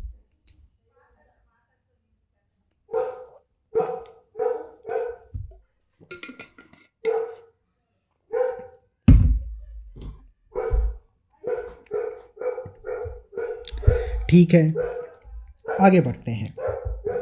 अगला जो टर्म है इलेक्ट्रिक फ्लक्स। इलेक्ट्रिक फ्लक्स क्या होता है? इलेक्ट्रिक फ्लक्स होता है कि जैसे कि मान लो कहीं पे इलेक्ट्रिक फील्ड एग्जिस्ट कर रहा है और तुमने कोई एरिया लिया, तो उस एरिया के थ्रू कितना इलेक्ट्रिक फील्ड पास कर रहा है वो मेजर करते हैं हम इलेक्ट्रिक फ्लक्स से। कि अगर इलेक्ट्रिक फ्लक्स ज़्यादा है मतलब ज़्यादा number of electric field line उस एरिया के थ्रू पास कर रहे हैं। अगर इलेक्ट्रिक फ्लक्स कम है तो मतलब कम number of electric field line उस एरिया के थ्रू पास कर रहे हैं।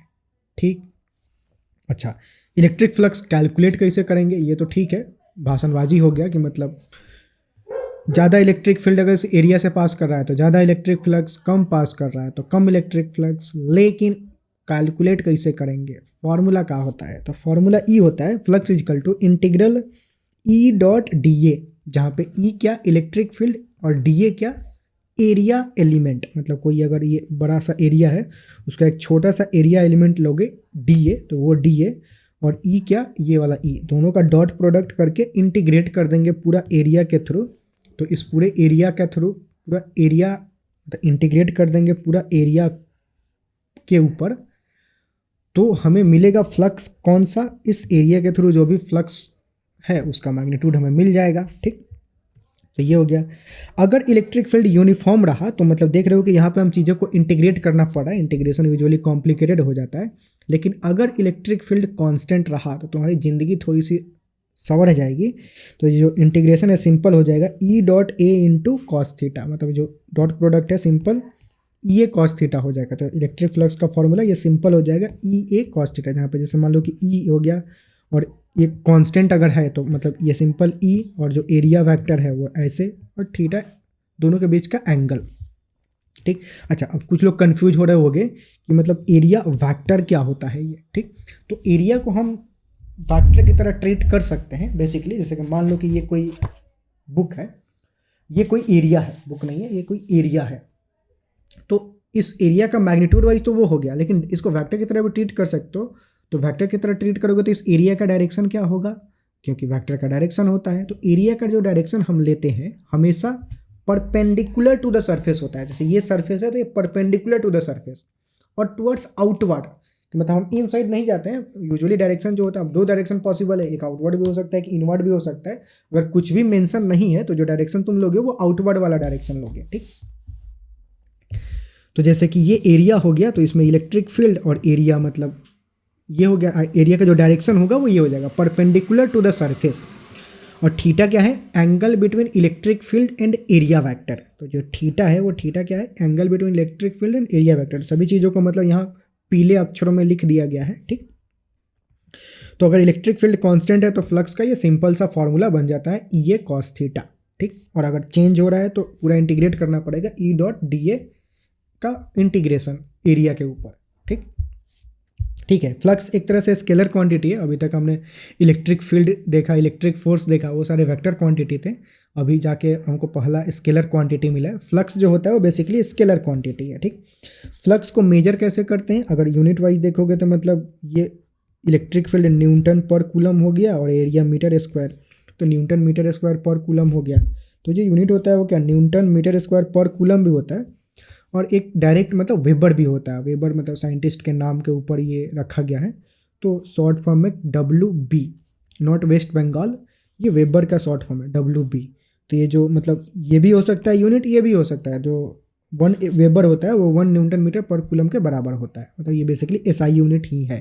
ठीक, तो दोनों ही यूनिट आ सकता है, तो दोनों ध्यान में रखेंगे कि फ्लक्स का जो यूनिट होता है वो क्या? वेबर। बहुत सारे लोगों को फ्लक्स का यूनिट नहीं याद होता है, ये मतलब याद करके रखोगे। ठीक, कि वेबर जो होता है वो इलेक्ट्रिक फ्लक्स का यूनिट होता है।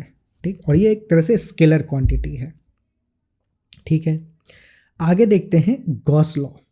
गॉस लॉ क्या बोलता है? मतलब ये तो हो गया जनरल फ्लक्स फार्मूला कि कहीं भी फ्लक्स कैलकुलेट करना है ये फार्मूला अप्लाई कर दो या फिर ये फार्मूला अप्लाई कर दो, मतलब इलेक्ट्रिक फील्ड कांस्टेंट है तब ये फार्मूला अप्लाई कर सकते हो, नहीं तो ये फ्लक्स का तो फार्मूला हर जगह वैलिड है ही, ठीक। लेकिन अब अगर जो सरफेस है वो क्लोज सरफेस हो, अगर हमें इलेक्ट्रिक फ्लक्स किसी क्लोज सरफेस से कैलकुलेट करना हो, तो वैसे तो इस फॉर्मूले को अगर अप्लाई करोगे तो काफ़ी रायता फैल जाएगा, क्योंकि पूरा क्लोज सरफेस पे इंटीग्रेशन करना पड़ेगा। लेकिन इस केस में जब भी सरफेस क्लोज होता है और उसके थ्रू हमें इलेक्ट्रिक फ्लक्स कैलकुलेट करना होता है, तो हमारी जीवन बहुत आसान हो जाती है।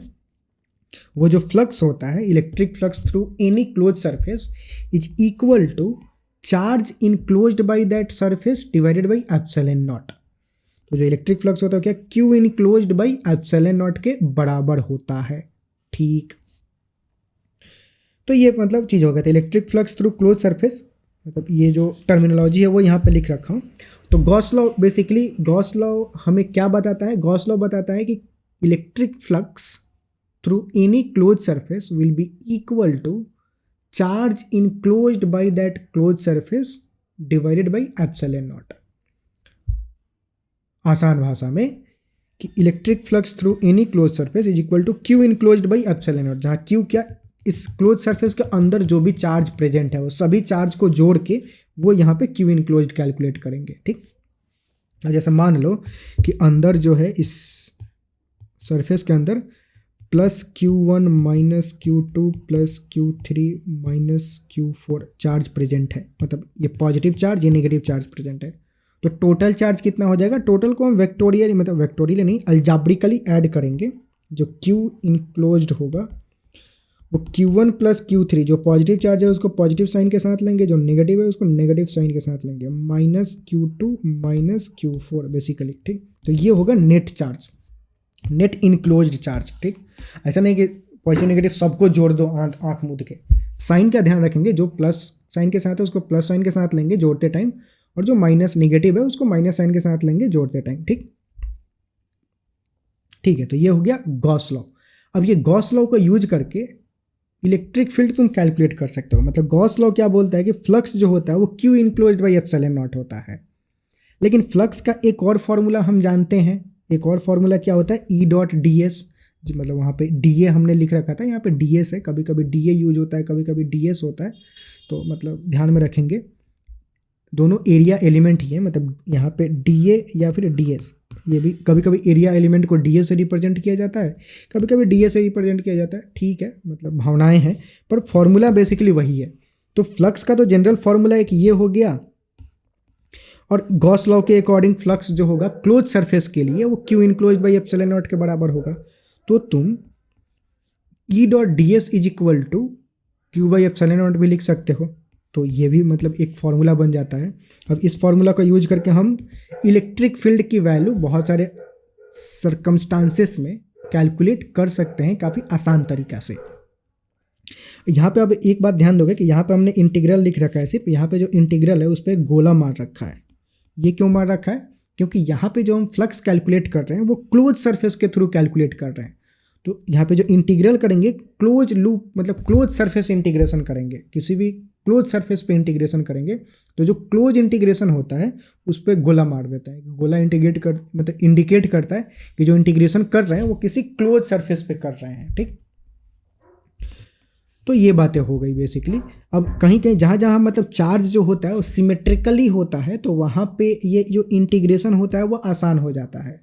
हालांकि इंटीग्रेशन तो मुश्किल काम है, लेकिन जब चार्ज सिमेट्रिकली रखा गया हो तो जो इंटीग्रेशन होता है आसान हो जाता है। तो आसान हो जाता है तो उस केस में हम इलेक्ट्रिक फील्ड कैलकुलेट कर पाते हैं कुछ कुछ केसेस में, ठीक।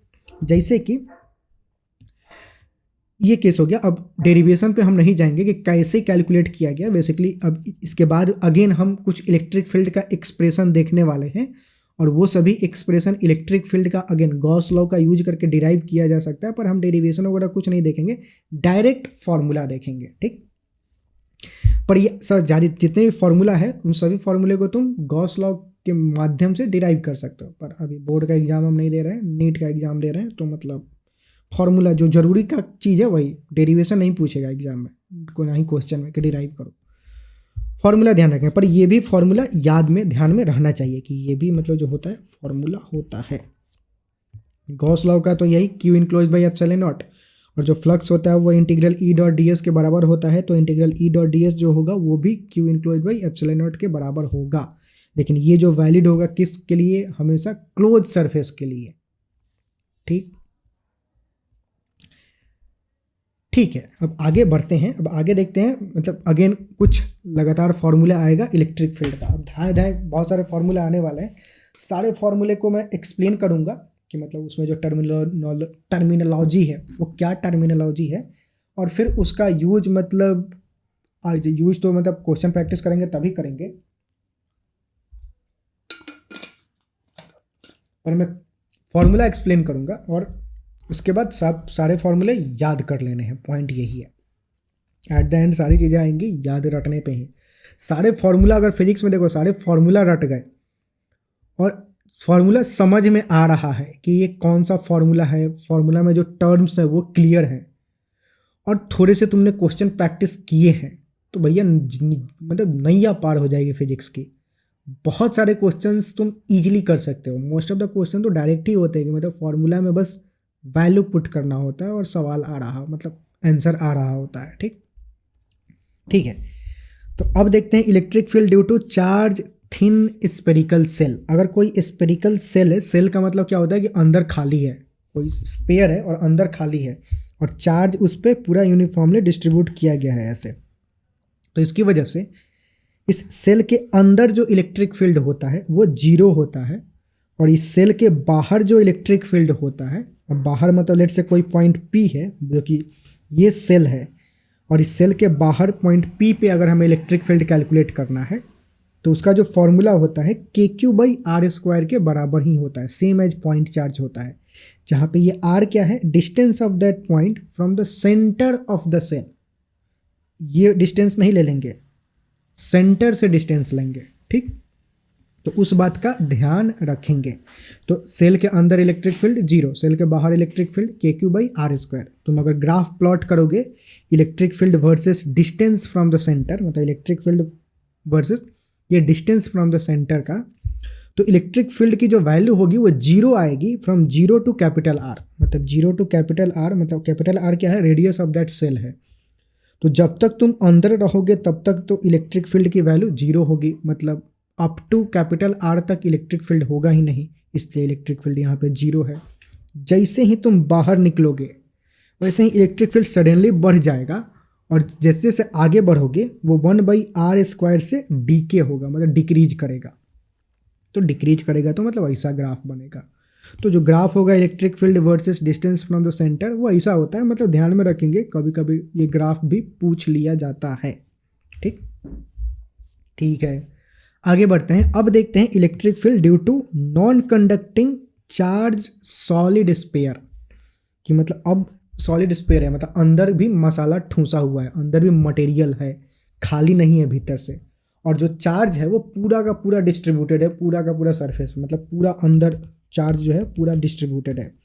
ये जो बैगनी कलर का दिख रहा है ये हमारा सॉलिड स्पेयर है, मतलब ये हमारा सॉलिड स्पेयर है, इसके अंदर पूरा चार्ज फैलाया हुआ है। तो अगेन इस केस में भी दो केस देखेंगे, एक अंदर एक बाहर। तो जो अंदर मतलब लेट से पॉइंट एस पे अगर हमें इलेक्ट्रिक फील्ड कैलकुलेट करना हो अंदर, तो जो फॉर्मूला होता है rho R by 3 epsilon naught. Electric field inside the solid sphere जो होता है वो rho R by 3 epsilon naught, जहाँ पे रो क्या होता है, डेंसिटी, वॉल्यूम डेंसिटी, ये पूरा चार्ज डिवाइडेड बाई पूरा वॉल्यूम, तो charge per unit volume density rho. ठीक, आर क्या, आर जो है वो डिस्टेंस फ्रॉम द सेंटर। ठीक, और एप्सिलॉन नॉट क्या, epsilon naught permittivity of the medium, constant ही है ये। ठीक, तो इलेक्ट्रिक फील्ड ये हो जाएगा यहाँ पे। ठीक, अंदर। बाहर की बात करें तो बाहर इलेक्ट्रिक फील्ड अगर कैलकुलेट करना है तो जो फॉर्मूला होता है वो सिंपल के क्यू बाई आर स्क्वायर के बराबर होता है, जहाँ पे क्यू क्या, total charge on the sphere. ठीक, ये पॉइंट चार्ज के तरह ही होगा, और आर क्या, small R, distance of that point from the centre.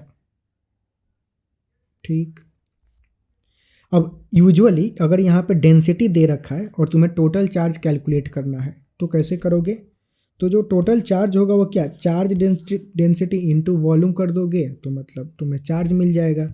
जो डेंसिटी होता है रो वो क्या होता है, Q by volume. Charge by volume होता है वो चार्ज वॉल्यूम डेंसिटी। हमें चार्ज कैलकुलेट करना है तो रो इंटू वॉल्यूम कर दो, तो रो इंटू 4/3πr³ कर दोगे तो टोटल चार्ज मिल जाएगा। उस टोटल चार्ज को यहाँ पर डाल दो और फॉर्मूला अप्लाई कर दो KQ/R² बाहर के लिए, ठीक। तो वो चाहे point charge, shell, hollow shell या फिर सॉलिड सेल, सबके लिए बाहर जो इलेक्ट्रिक फील्ड का फॉर्मूला है वो सेम ही है। तो मतलब ये अच्छी बात है, कम फॉर्मूला याद करना पड़ेगा, ठीक। अच्छा, अब यहाँ पे अगर ग्राफ प्लॉट करें electric field versus distance from the centre का, तो ये ग्राफ कैसा दिखेगा? तो जब भी तुम अंदर थे अप टू कैपिटल R, मतलब सेंटर से लेकर के अप टू कैपिटल R तक, जब सेंटर से आगे बढ़ रहे थे और जब तक अंदर थे, तब इलेक्ट्रिक फील्ड जो है वो ये फॉर्मूला होगा इलेक्ट्रिक फील्ड का, ठीक। तो इसमें जो इलेक्ट्रिक फील्ड है वो डायरेक्टली प्रोपोर्शनल टू R है। देखा जाए तो ये कांस्टेंट, रो एक तरह से कांस्टेंट होगा, मतलब चार्ज अगर कांस्टेंट है तो कांस्टेंट, वेरिएबल भी हो सकता है, कुछ भी हो सकता है। तो मतलब देखा जाए तो मतलब जो इलेक्ट्रिक फील्ड है वो basically directly proportional to R है, ठीक। तो डायरेक्टली प्रोपोर्शनल है तो ग्राफ कुछ ऐसा दिखेगा, ठीक। और जैसे ही तुम बाहर निकले तो वैसे ही इलेक्ट्रिक फील्ड जो है वो 1/r² से वैरी करने लगा। मतलब डिस्टेंस के साथ वो कैसे चेंज हो रहा है? वो 1/r² से चेंज हो रहा है, मतलब कम होगा, डिक्रीज होगा। तो ग्राफ कुछ ऐसा दिखने लगेगा। तो ग्राफ मतलब अंदर ये और बाहर ये, तो पूरा का पूरा ग्राफ जो होगा वो ऐसा दिखेगा कुछ। ये भी ग्राफ ध्यान में रखेंगे क्योंकि ये ग्राफ पूछ लिया जाता है कभी कभी, ठीक। और बैटरी कम है, बैटरी कम काहे है भाई? ओके, अगला देखते हैं। अगला है electric field due to uniformly charged infinitely long hollow cylinder. Hollow cylinders के मतलब के द्वारा इलेक्ट्रिक फील्ड क्या होगा? मतलब लेट्स से ये फोटो में ये कोई सिलेंडर है, ये वाला सिलेंडर है छोटा वाला, ऐसे ये सिलेंडर है, ये पॉजिटिव चार्ज इसके सरफेस पे पूरा ऐसे रखा हुआ है, ठीक। और ये इनफाइनाइटली लॉन्ग है, इधर भी पूरा फैला है, इधर भी पूरा फैला है। और इस सिलेंडर की वजह से इलेक्ट्रिक फील्ड क्या होगा वो देखेंगे। फिर दो केस में देखेंगे, एक तो अंदर इसके क्या होगा और एक बाहर इसके क्या होगा। बाहर ये जो बड़ा वाला फोटो बना रखा है ये बाहर है, और इसके अंदर इलेक्ट्रिक फील्ड क्या होगा। तो पहले तो बात करें बाहर की, कि अगर बाहर इलेक्ट्रिक फील्ड क्या होगा, तो बाहर जो इलेक्ट्रिक फील्ड होगा वो σR/ε0 स्मॉल r के बराबर होगा, जहाँ पे सिग्मा क्या, सरफेस चार्ज डेंसिटी, ये जो सिलेंडर है उसका सरफेस चार्ज डेंसिटी मतलब charge by area. Sigma is what? Q/A, that is sigma. Capital R क्या, कांस्टेंट है, वो रेडियस ऑफ द सिलेंडर होगा। ε0 कांस्टेंट, परमिटिविटी ऑफ वैक्यूम। और स्मॉल r क्या, डिस्टेंस फ्रॉम द सेंटर, और distance from the axis which is passing through the centre. जहाँ भी बाहर हम कैलकुलेट कर रहे हैं उस पॉइंट का क्या डिस्टेंस है एक्सिस से, ठीक। ये स्मॉल r है, ठीक। तो ये हो गया इलेक्ट्रिक फील्ड बाहर का फॉर्मूला। अंदर की बात करें तो इलेक्ट्रिक फील्ड अंदर जो होगा वो 0 होगा। सिलेंडर के केस में, हॉलो सिलेंडर के केस में अंदर जो इलेक्ट्रिक फील्ड होता है वो क्या होता है? 0 होता है, ठीक।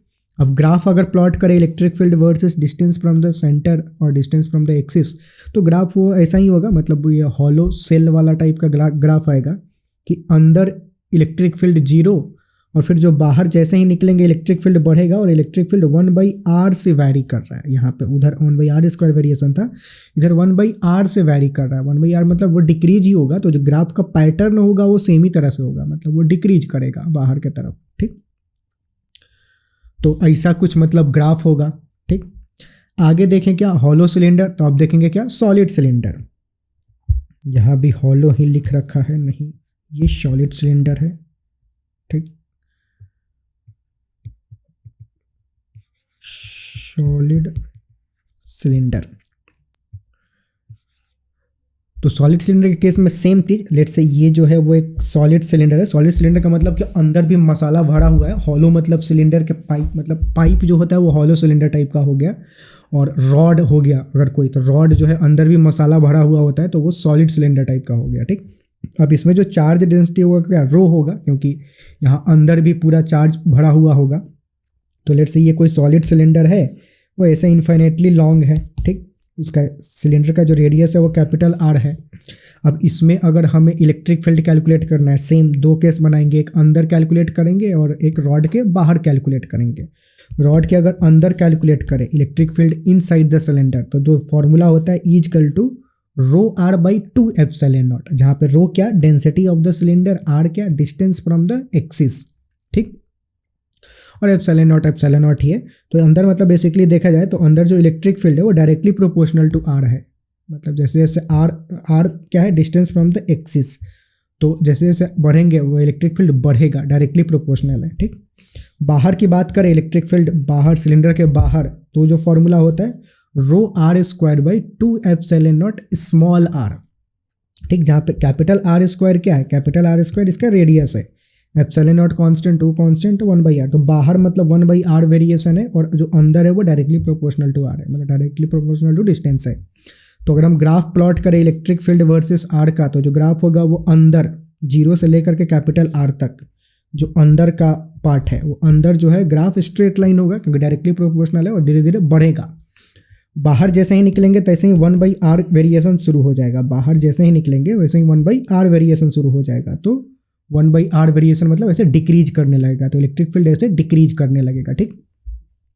तो ये कुछ इलेक्ट्रिक फील्ड का ग्राफ होगा अंदर और बाहर, फॉर्मूला अंदर के लिए ये, बाहर के लिए ये याद रखेंगे। रो क्या है density, charge density, rho is equal to charge by volume, ये चार्ज डेंसिटी है, ठीक, ठीक है।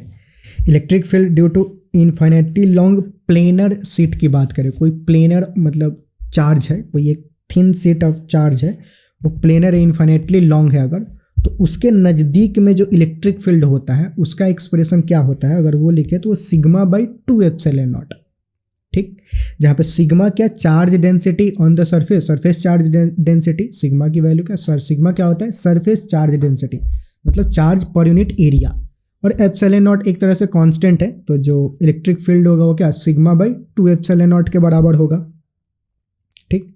और ये जो सीट है वो प्लेनर सीट है, मतलब इन्फिनिटली लॉन्ग प्लेनर सीट है, और जो इलेक्ट्रिक फील्ड होगा क्या सिग्मा बाई 2 एप्सिलॉन नॉट के बराबर होगा, ठीक, ठीक है। तो अभी तक ये जितने भी इलेक्ट्रिक फील्ड के एक्सप्रेशन थे वो कंप्लीट हुए, अभी तक बहुत सारा हमने हर पीपीटी पे मतलब एक एक इलेक्ट्रिक फील्ड का फॉर्मूला, एक एक दो अंदर बाहर, तो ये सारे इलेक्ट्रिक फील्ड के फॉर्मूला बाई हार्ट एकदम याद कर लेना है, मतलब खून में मिला लेना है, दिमाग में भी नहीं खून में मिला हुआ होना चाहिए, मतलब ब्लड में हीमोग्लोबिन की कमी हो जाए तो चलेगा लेकिन फॉर्मूले की कमी नहीं होनी चाहिए, तो ये सारे फॉर्मूले याद करके एकदम खून के अंदर मिला लेना है।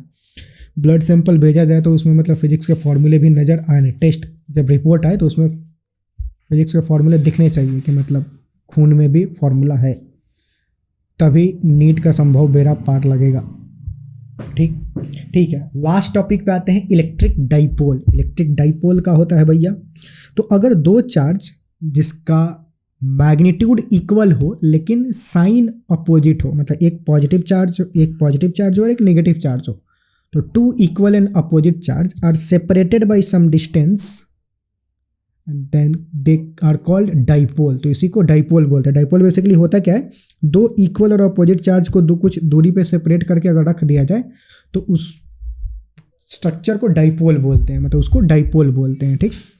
हम डाइपोल मोमेंट कैलकुलेट करते हैं, ठीक। डाइपोल मोमेंट का होता है charge into distance between the two charge, मतलब कोई भी किसी का भी चार्ज का मैग्नीट्यूड ले लो, दोनों का मैग्नीट्यूड तो इक्वल ही है, बस साइन उल्टा है, तो हम डाइपोल मोमेंट कैलकुलेट करते टाइम चार्ज लेंगे, चार्ज का सिर्फ मैग्नीट्यूड, तो चार्ज का magnitude into distance between them, दोनों चार्ज के बीच का डिस्टेंस हमने यहाँ पे 2a ले रखा है, तो मतलब थोड़ा स्टाइल मार के 2a क्यों ले रखे हैं बाद में क्लियर होगा, पर यहाँ पे 2a लेने से ज़िंदगी आसान रहती है, तो इसलिए हम जो distance between the two charge होता है in case of dipole usually 2a दिया हुआ होता है, ठीक। पर बेसिकली यहाँ पे 2a क्या है चार्ज, 2a क्या है distance between the two charge है, ठीक, वो ध्यान रखेंगे। अच्छा, अब डाइपोल जो होता है वो एक तरह से वेक्टर क्वांटिटी है, दिख रहा है ऊपर तीर मार रखे हैं, तो ऊपर तीर जहाँ भी आ गया वो वेक्टर क्वांटिटी है, वेक्टर क्वांटिटी है, तो इसका डायरेक्शन भी होगा, तो डायरेक्शन कहाँ से कहाँ होता है, डायरेक्शन जो होता है वो नेगेटिव चार्ज से पॉजिटिव चार्ज की तरफ होता है।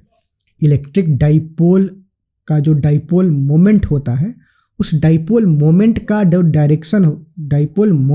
डायरेक्शन होता है वो नेगेटिव चार्ज से पॉजिटिव चार्ज की तरफ होता है, ठीक, ऐसा ये हुआ, ठीक, ठीक है। अब इस डाइपोल की वजह से जो इलेक्ट्रिक फील्ड होगा उसकी मैग्नीट्यूड कैलकुलेट करते हैं कि वो क्या होता है, तो बेसिकली दो मेजर पोजीशन होते हैं डाइपोल में। जैसे कि ये कोई डाइपोल हो गया, तो अगर कोई एक लाइन हम लें जो कि इस डाइपोल से होकर पास करता है, उसको बोलते हैं एक्सियल पोजीशन, ठीक। और अगर कोई एक लाइन ले जो कि मतलब दोनों के बीच में परपेंडिकुलर प्लेन से पास करे ऐसा, तो इसको बोलते हैं इक्वेटोरियल पोजीशन, ठीक। तो दो पोजीशन होता है, तो बारी बारी से हम देखेंगे।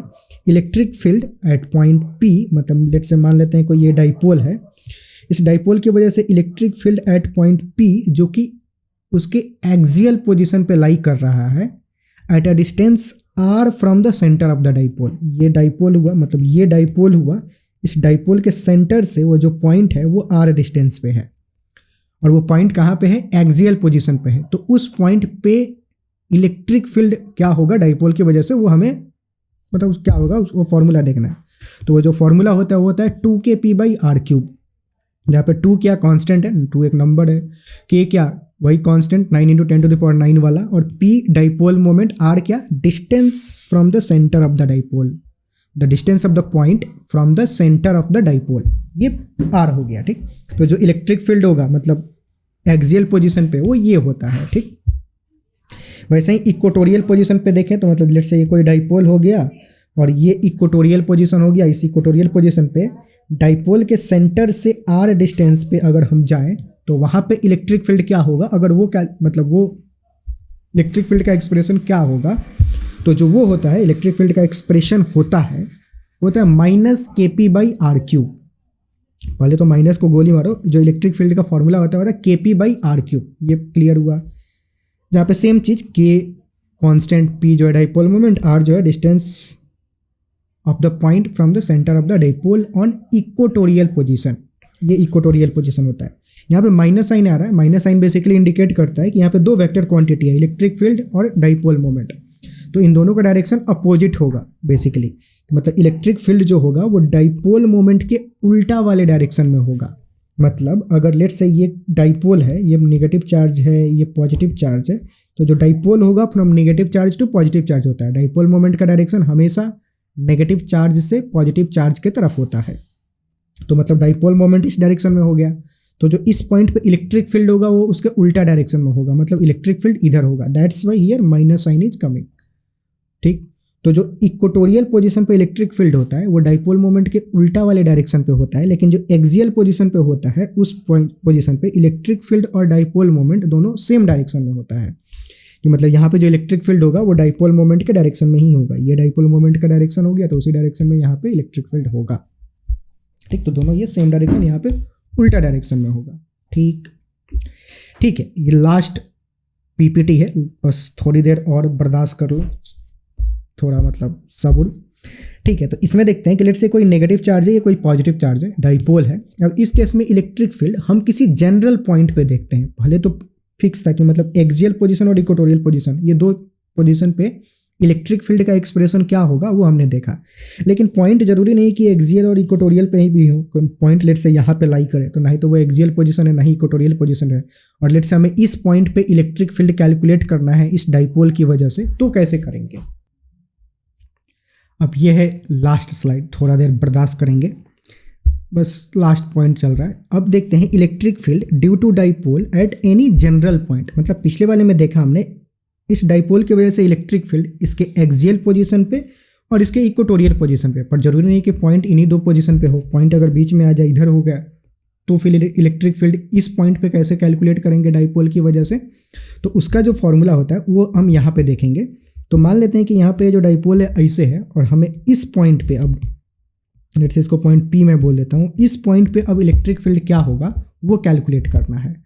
तो वो कैलकुलेट कैसे करते हैं, वो ऐसे करते हैं कि करते क्या है कि पहले जो ये डाइपोल मोमेंट जो है पी, उसका कंपोनेंट ले लेते हैं। उसका कंपोनेंट, एक कंपोनेंट अलोंग द ये लाइन, मतलब ये लाइन, ये जो पॉइंट पी है वो सेंटर से कुछ डिस्टेंस पे होगा, ये आर डिस्टेंस बोल देते हैं, ये जो डिस्टेंस है वो आर है, ठीक।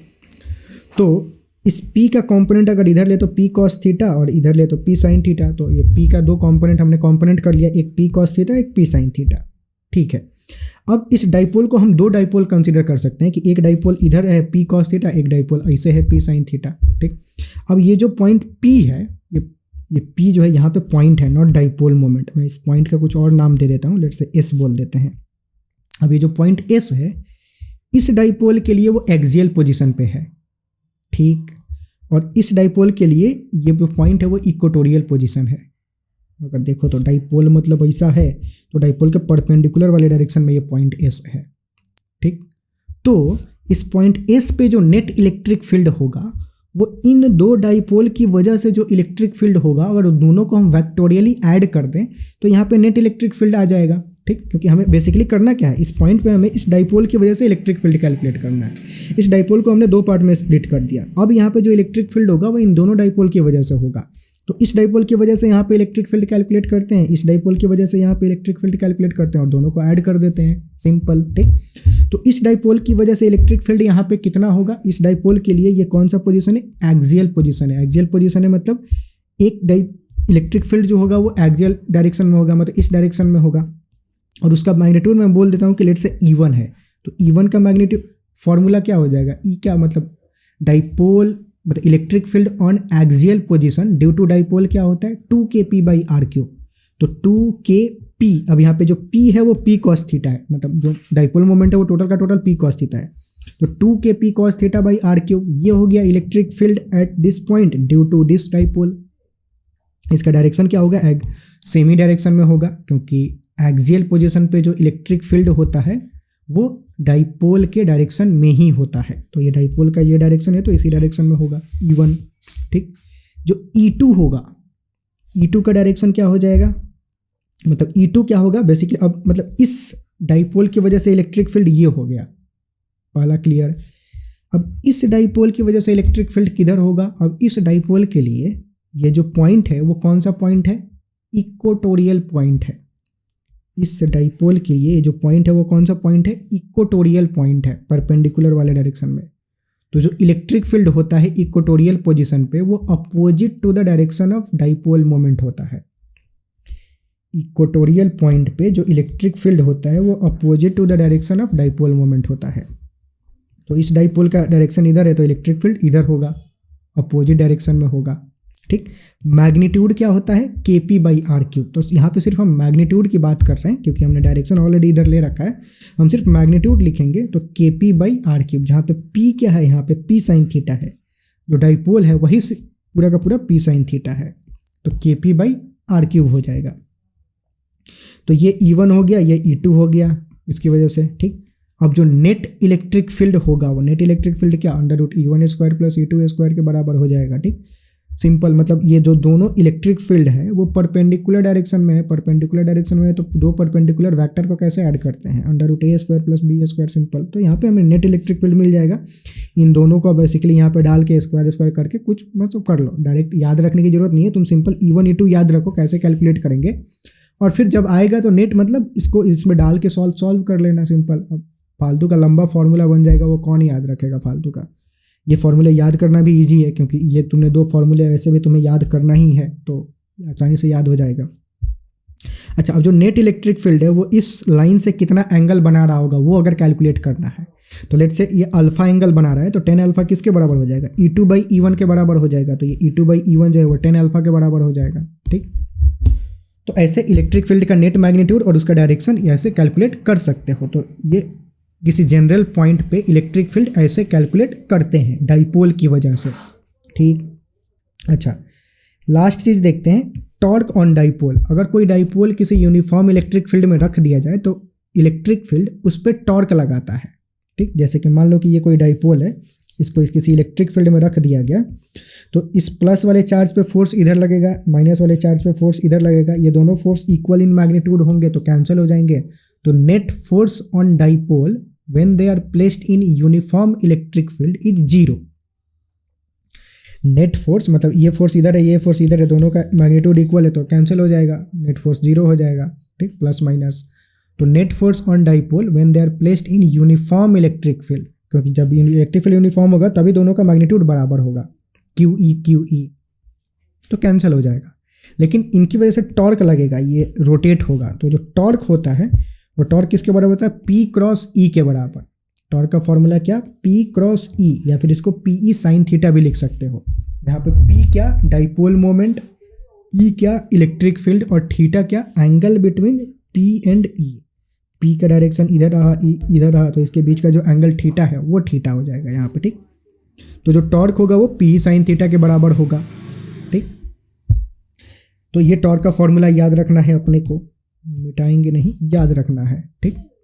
अच्छा, अगर किसी डाइपोल को यूनिफॉर्म इलेक्ट्रिक फील्ड में ऐसे रखा जाता है, मतलब ऐसे रखोगे तो होगा क्या कि डाइपोल जो है वो इस तरीके से अलाइन हो जाएगा, इलेक्ट्रिक फील्ड के डायरेक्शन में ही अलाइन हो जाएगा। और थोड़ा सा इसको थपड़ियाओगे तो वो थोड़ा सा ऐसे ऐसे हिलेगा तो ऑसिलेट करेगा ऐसे ऐसे, मतलब ये एंड ऐसे ऐसे, ये एंड ऐसे ऐसे ऑसिलेट करेगा तो उसका टाइम पीरियड कैलकुलेट कर सकते हो। तो जो टाइम पीरियड का फॉर्मूला होता है उस ऑसिलेशन का वो ये होता है 2π√I/P × E, जहाँ पे I क्या होता है, moment of inertia of the dipole about the axis of rotation, जिस भी एक्सिस के अबाउट वो रोटेट कर रहा है। तो ये कोई डाइपोल है और इलेक्ट्रिक फील्ड में रखा जाए तो इलेक्ट्रिक फील्ड के डायरेक्शन में ही अलाइन हो जाएगा, यहाँ पे दिख रहा होगा। और थोड़ा सा इसको थपड़ियाओगे ऐसे तो ये डाइपोल ऐसे ऐसे ऐसे ऐसे वाइब्रेट करेगा, मतलब वाइब्रेट नहीं, ऑसिलेट करेगा ऐसे ऐसे। तो उस ऑसिलेशन का टाइम पीरियड क्या होगा, वही टाइम पीरियड यहाँ पे हम कैलकुलेट कर रहे हैं। तो वो टाइम पीरियड का फॉर्मूला होगा 2π√I/PE, जहाँ पे I क्या होता है, moment of inertia about the axis, P क्या डाइपोल मोमेंट, E क्या इलेक्ट्रिक फील्ड, और T जो है टाइम पीरियड हो जाएगा। तो मतलब बेसिकली ये हो जाएगा, ठीक। तो ये टाइम पीरियड का फॉर्मूला हुआ, ठीक। और इसी के साथ ये चैप्टर की समाप्ति हुई। आई होप कि चीज़ें समझ में आई होगी। हमने लगभग 1 घंटा 20 मिनट के आसपास टाइम लिए हुए, 15-20 मिनट, 1 घंटा 15-20 मिनट के आसपास ये कुछ वीडियो बना होगा। तो इसमें जितने भी फॉर्मूले देखें ये सारे के सारे फॉर्मूले कंप्लीट हैं। ये सारे फॉर्मूले अगर तुमने याद कर लिया, कॉन्सेप्ट जो भी हमने समझाया मतलब वो समझ में आ गया, तो प्रॉब्लम सॉल्व करने में कोई भी परेशानी नहीं होगी, ठीक। प्रॉब्लम आसानी से सॉल्व कर सकते हो, ठीक। तो ठीक है, क्या तुम्हारा फीडबैक नीचे कमेंट में ज़रूर बताओ, ठीक। और मिलते हैं अगले वीडियो में। क्वेश्चन प्रैक्टिस कितना, अगर ये बताओ कि अगर तुम देख रहे हो फॉलो कर रहे हो तो कितना क्वेश्चन रखा जाए एक वीडियो के, मतलब क्वेश्चन प्रैक्टिस के टाइम पे पर चैप्टर से कितना क्वेश्चन लिया जाए वो नीचे कमेंट में बताओ। और तुम्हारी प्रिपरेशन कैसी चल रही है, बोर्ड का एग्ज़ाम कैसा गया वो नीचे कमेंट में बताना है, पहली बात। दूसरी बात, अब तुम किस तरह से प्रिपेयर कर रहे हो। अगर तुम्हारा बोर्ड एग्जाम खत्म हो गया है तो, अगर सीबीएसई वालों का जैसा अभी बोर्ड एग्जाम बचा है जब ये वीडियो अपलोड हो रहा है, हालांकि कुछ दिनों बाद अगर देख रहे हो तो तुम्हारा भी बोर्ड एग्जाम कंप्लीट हो गया होगा, तो बोर्ड एग्जाम कैसा गया नीचे कमेंट में ज़रूर बताओ। और तुम्हारी प्रिपरेशन कैसी चल रही है, किस लेवल पे हो, किस जगह पे हो, और क्या अगर कुछ परेशानी फेस कर रहे हो तो वो भी बताओ क्या परेशानी फेस कर रहे हो, वो भी सॉर्ट आउट करने की पूरी मतलब यहाँ पे की जाएगी। जितने भी परेशानी, जितने भी निदान है, जितना भी कुछ चाहिए तुम्हें नीट 2026 के लिए फिजिक्स में, वो सारी चीज़ें यहाँ पे अवेलेबल कराई जाएगी, ठीक। तुम अगर ये चीज़ को फॉलो करे तो फिजिक्स के लिए फिर कहीं और से कुछ भी देखने सुनने की ज़रूरत नहीं पड़ेगी, सारी चीज़ें हम यहाँ पे करेंगे टिल एग्ज़ाम। मैं तुम्हारे साथ हूँ, ठीक। ठीक है, तो हेल्थ का ध्यान रखो, मेंटल हेल्थ का पर्टिकुलर खास करके ध्यान रखो। ज़्यादा ओवर थिंकिंग नहीं करना है, ज़्यादा ओवर नहीं सोचना है, चुपचाप काम करते रहना है। बहुत मुश्किल है ये करना, पर करना पड़ेगा, अभी यही बेस्ट पॉसिबल रास्ता है, ठीक। और अपना 100% देना है, जो भी तुम मैक्स कर सकते हो। लास्ट आखिरी के 1 से 1.5 महीने बचे हुए हैं, 1.5 महीने के आसपास, 45 डेज 40 डेज समथिंग। तो इसमें तुम अपना बेस्ट दो अभी के अभी, बाद में जो होगा सो होगा, वो देखा जाएगा, ठीक। ठीक है, इसी के साथ मिलते हैं अगले वीडियो में। Tata bye bye.